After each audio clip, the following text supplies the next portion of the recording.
রবীন্দ্রনাথ ঠাকুরের লেখা কবিতা হারিয়ে যাওয়া।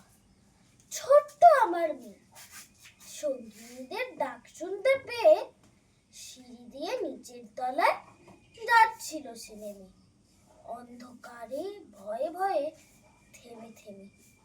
হাতে ছিল প্রদীপখানি, আঁচল দিয়ে আড়াল করে চলছিল সাবধানে।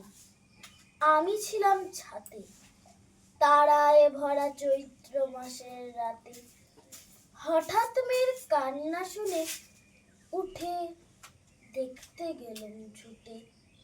সিঁড়ির মধ্যে যেতে যেতে প্রদীপটা তার নিভে গেছে বাতাসেতে।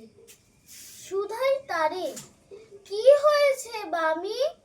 সে কি কয়, নিচে থেকে হারিয়ে গেছি আমি তারায় ভরা চৈত্র মাসের রাতে।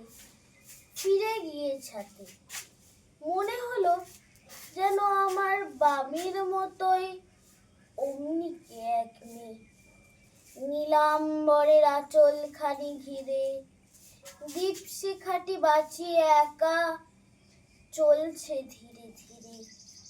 নিত্য যদি আলো যদি হঠাৎ যেত থামি, আকাশ ভরে উঠত কেঁদে, হারিয়ে গেছি আমি। নমস্কার।